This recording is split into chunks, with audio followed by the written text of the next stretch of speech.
Thellohen përplasjet mes SBA dhe Kanadas. Presidenti Donald Trump kërcënoi të martën me një përshkallëzim të mprehtë në luftën tregtare me Kanadan si hakmarrje për shtesën e eksportit të Ontarios për energjinë elektrike amerikane. Trump tha se ai do t'i përgjigjej në natyrë shtesës prej 25% për energjinë elektrike nga Ontario. Kjo mund të rrisë edhe më shumë kostot për amerikanët, veçanërisht në shtetet veriore që mbështeten në energjinë nga Kanadaja. Tarifa shtesë e Ontarios e shpallur të hënën kërcënon të rrisë faturat me $100 në muaj, tha guvernatori i Ontarios Doug Ford. Përveç kësaj, Trump tha se do të vendoste tarifa edhe më të mëdha për çelikun dhe aluminin kanadez, sesa kishte planifikuar të mërkurën. Ai tha gjithashtu se do të shpallte një emergjencë kombëtare të energjisë elektrike dhe kërcënoi se do të rriste në mënyrë thelbësore tarifat për makinat që vinë në Shtetet e Bashkuara nga Kanadaja, duke filluar nga 2 prilli. Presidenti tha se këto tarifa të automjeteve në thelb do të mbyllin përgjithmonë biznesin e prodhimit të automobilave në Kanada. Ato makina mund të bëhen lehtësisht në SBA, tha Trump. Kështu presidenti amerikan urdhëroi administratën e tij të rrisë tarifat për importet kanadeze të çelikut dhe aluminit me një shtesë prej 25%, duke e çuar totalin e tarifave në 50%. Politika e re do të hyjë në fuqi të mërkurën në mëngjes,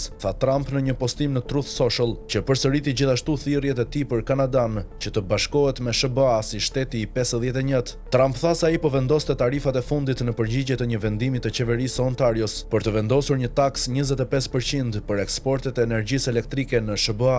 Dow Jones Industrial Average thelloi humbjet e tij pas njoftimit të Trump, duke rënë më shumë se 400 pikë, ndërsa S&P 500 ra 0.6% dhe Nasdaq Composite ra me 0.1%. Tregjet tashmë po tërhiqen nga ndikimi i tarifave të Trump dhe frika më e gjerë e një recesioni. Pak minuta pas njoftimit të Trump, Ford tha se do të mbante në fuqi kundër masat e tij për energjinë amerikane. Ne nuk do të tërhiqemi, ne do të jemi të pamëshirshëm, tha Ford. I kërkoi falje popullit amerikan që presidenti Trump vendosi të ketë një sulm të paprovokuar ndaj vendit ton, ndaj familjeve, ndaj vendeve të punës, dhe është e papranueshme, tha ai. Trump në postimin e së martës kërkoi gjithashtu që Kanadaja të heqë menjëherë një tarifë farmerike anti-amerikane për disa produkte të qumshtit amerikan, duke paralajmëruar se ai së shpejti do të shpallë një emergjencë kombëtare për energjinë elektrike brenda zonës së kërcënuar. Kjo do t'i lejojë SBA-s të bëjnë shpejt atë që duhet bërë për të lehtësuar këtë kërcënim abuziv nga Kanadaja, shkroi ai.